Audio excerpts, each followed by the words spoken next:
There's a strange moment anyone standing before a Viking longhouse in the middle of winter feels instantly. The house almost disappears.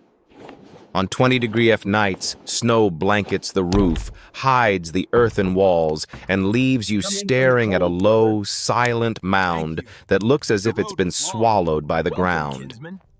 But that isn't a sign of despair. It's the strategy. The Vikings understood that to survive 6 months of freezing darkness, they couldn't confront winter head-on. They had to deceive it. So they reinvented one of humanity's oldest ideas: semi-underground living. Not a damp basement, but a heat machine, cleverly concealed beneath the snow. The moment you step inside, you feel a soft warmth drifting through the air, hear the turf roof pressing the wind back, and almost forget that just one earthen wall away, the cold outside could drain the breath from your lungs within hours. The astonishing part is this: everything that looks rough, earth, straw, ash, grass, comes together as a thermal design far more sophisticated than most modern people imagine. And it's the silence of this structure that delivers the strongest hook. The house doesn't show off, yet it resists winter more effectively than many modern buildings. If you're curious how the hidden engineering beneath that mound actually works, keep watching, because the next parts will make you rethink what a warm house truly means. Winter in Northern Europe didn't strike like a violent storm and disappear. It stretched across 6 months like a patient predator, always waiting outside the door for the moment you slipped. When the wind swept through the valley, it didn't just chill your skin. It pulled heat out of your body so quickly, you could feel your own breath being stolen bit by bit. At 20 degrees, 28 degrees, a temperature modern people often call pretty mild, the Vikings understood that just a 1 to 2 degree drop could blur the line between safety and exhaustion instantly. The cold in this land didn't defeat you with a single blow. It did something worse. It eroded you hour by hour, breath by breath, night after night. The fire in the hearth wasn't strong enough to fight endlessly. The food didn't offer much energy, and the human body lost heat faster than it could recover. That's why the Vikings had to accept a harsh truth. To survive, strength and endurance weren't enough. They needed a system that protected them 24/7, a house that could hold heat on their behalf. And it was this life or death pressure that pushed them to reinvent semi-underground living, a solution that wasn't dramatic or showy, but clever enough to outwit winter itself. If you want to know how they did it using materials that seem almost worthless today, keep watching, because the real secret is only beginning to reveal itself. The Vikings never chose a house location by instinct. They treated every valley, every wind path, every slope angle like a tactical map. Because if they rotated a house even 10 degrees off, the entire front of the longhouse would become a target for direct wind. And when the north wind slammed into the doorway through a 20-degree night, the warmth gathered during the day would vanish as if it never existed. That's why they always placed their homes in natural depressions, backed against hills or thick forests, letting the terrain itself shield them. It wasn't just selecting a spot. It was hiding the house in the land so winter couldn't find a single weakness. But what shocks modern people most is the level of precision they were forced to follow.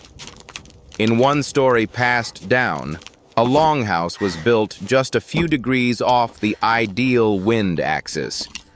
The result? The first storm of the season blew snow so heavily that half the roof stayed buried for 48 hours, and the family inside had to keep the fire burning non-stop to prevent heat from leaking through the roof compressed by the weight. A tiny mistake like that, in Northern Europe, wasn't a technical flaw. It was the kind of price that could turn an entire winter into a survival ordeal. And here comes the twist few expect. It wasn't the axes or the warships that best showed Viking precision. It was the way they aligned their entire home to the exact wind angle, as if building a buried ship to fight an invisible enemy. If you think a detail as small as house orientation can be that powerful, leave a comment about which part of these survival techniques you want to explore next. The secrets ahead are even more surprising. When looking at a Viking longhouse wall, many modern people see nothing more than earth, straw, and a rough, dull brown surface. But to the Vikings, this was the survival armor standing between their families and 6 months of cold winds that could drain all warmth within hours. They mixed clay, finely cut straw, hearth ash, and aged livestock dung into a dense, heavy mass, then shaped it into walls as thick as a small hillside. The materials might sound crude, but once packed tight and dried by constant smoke, they turned into a natural heat reservoir, absorbing every faint scrap of warmth from the sun and the hearth during the day, then releasing it at night in slow breaths that kept the house warm enough for people not to collapse from exhaustion. The frightening part is the fragility of this system. A single crack in the wall, sometimes no wider than a fingernail, was enough to let heat leak out all night, turning a warm longhouse into a cold trap that left elders and children shivering until morning. That's why the Vikings treated every hammering strike, every added layer of earth, as an act of protecting life, not a building task. For them, beauty didn't matter. The wall only needed to do one job: stand strong and hold heat. And this is where we realize something important. The Viking house wasn't primitive at all. It was a thermal armor engineered down to the smallest detail. If you want to keep exploring how they turned humble materials into technology, the next part will reveal an even bolder secret.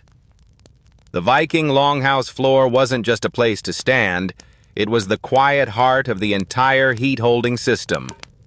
The Vikings lowered the floor below the surrounding ground level, creating a natural heat pocket based on a simple but life-saving rule. Deep soil is more stable and warmer than the cold air outside.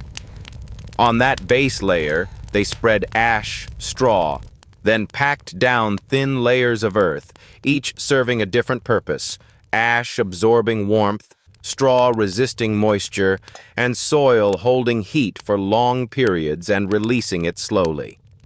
When the family gathered around the hearth, their feet always felt a gentle warmth rising through the floor, as if the ground itself was breathing heat into the house.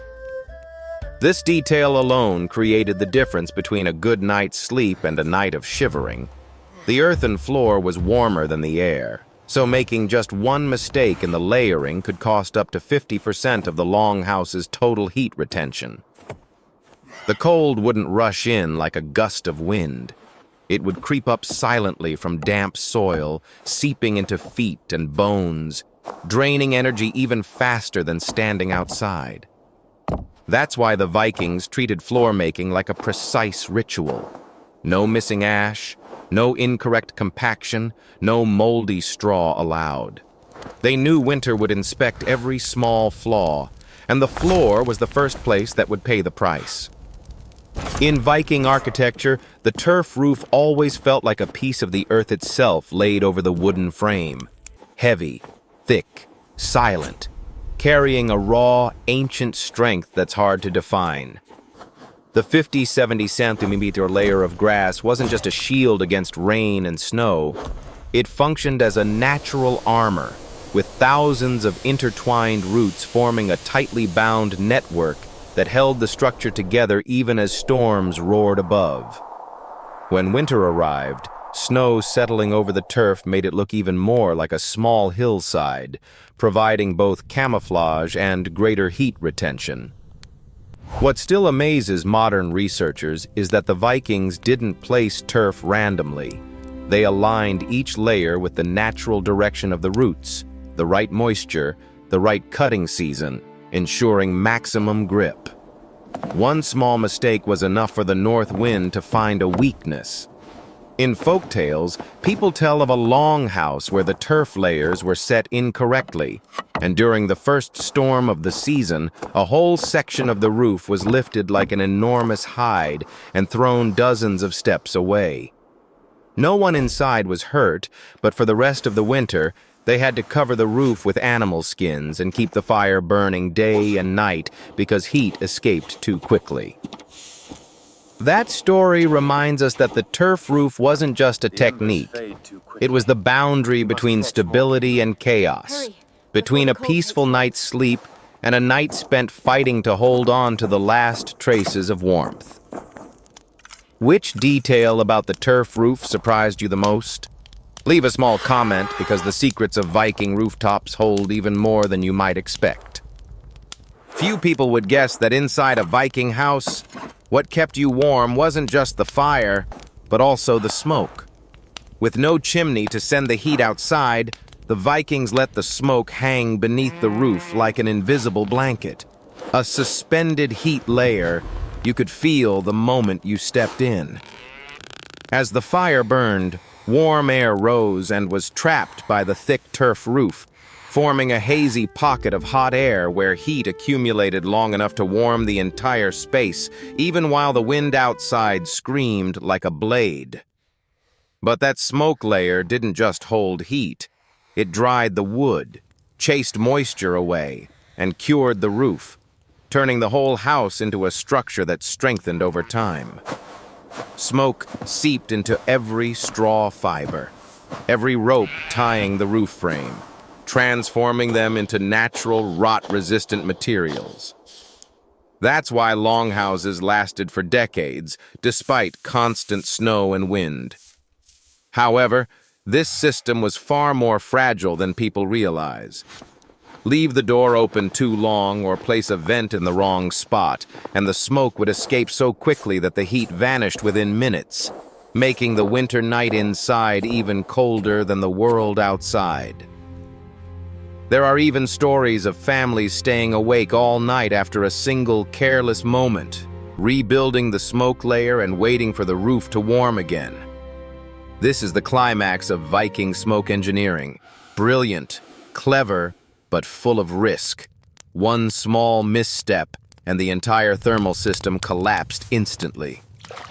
Inside a Viking longhouse, livestock weren't just assets.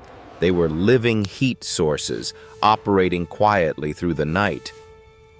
At 20 degrees, the warm breath of cows, goats, and sheep seeped through the thin wall beside them. Adding a few precious degrees no firewood could sustain for that long. The Vikings understood this so well that they built the animal stall directly next to the living space, separated only by a thin wooden or earthen wall, just enough to receive the heat while keeping everyone safe.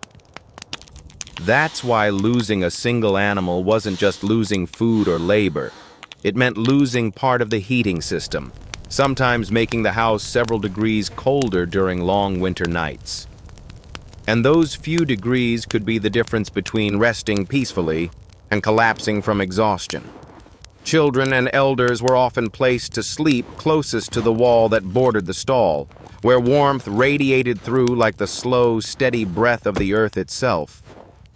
Meanwhile, anyone sleeping farther from the livestock felt the cold more sharply, as if the night's frost were soaking straight through every layer of fur bedding. This turned animal keeping into a core survival strategy, not just an agricultural routine. In a winter that lasted 6 months, their warmth was worth more than gold. And if you ever thought Viking engineering was only about fire and wood, this secret will make you see the entire longhouse in a completely different way. For the Vikings, sleep wasn't simply rest. It was a tactical formation arranged with the same precision as when they stood on a ship's deck.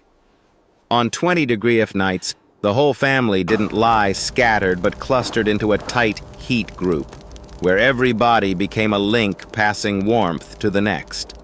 Adults slept on the outer edge like a shield against the cold, while children were placed between two adults, acting as the core of the heat cluster to keep them from losing energy too quickly during the long night. What's fascinating is that shifting position by just a few handspans could noticeably reduce warmth, like pulling a crew member out of formation on a warship, weakening the entire system. The Vikings understood this so deeply that they treated bed placement as part of household discipline. Anyone sleeping in the wrong spot didn't just make themselves cold, they destabilized the whole cluster. Night fire keepers were positioned at the edge of the group, where they could rise quickly without breaking the thermal structure. In Viking culture, sleeping in the wrong place wasn't a small mistake. It was a strategic risk. And this is where their mindset truly shows. Even in sleep, they maintained the discipline of warriors, a level of coordinated thinking few civilizations ever applied so completely. If you're impressed by this sleeping tactic, leave a comment because the next techniques are even sharper than what they used on the battlefield. There's one thing anyone who studies the Vikings eventually has to admit. Their strongest weapon wasn't the axe, nor the warship, but their ability to turn an entire house into a survival machine that operated non-stop through 6 months of winter. When you look back at the 10 elements we've just explored, from the earth and straw walls thick as armor, the turf roof heavy as a small hill, the semi-buried floor warmer than the air, to the livestock heat and the precise sleeping formation, you finally understand that they didn't survive because of luck or physical strength. They survived because of design thinking. And here lies the sharpest subtle hook. The Vikings didn't defeat winter with fire, but with a system in which every detail was calculated as if they were building a warship beneath the ground. Every small deviation, a crack in the wall, a misaligned turf layer, a sleeping position shifted by a few handspans, could cause the whole system to leak heat and test the family's endurance. But when every link worked perfectly, the longhouse became a thermal fortress stronger than any shield they carried into battle. The lesson is this: in the fight against nature, the winner isn't the strongest. It's the one who understands their system the most deeply. If you're impressed by how the Vikings turned raw materials into sophisticated technology, leave a comment telling us which element surprised you the most. And if you want to keep exploring the ancient architectural secrets that helped people survive history's harshest winters, make sure to subscribe so you don't miss the next chapters.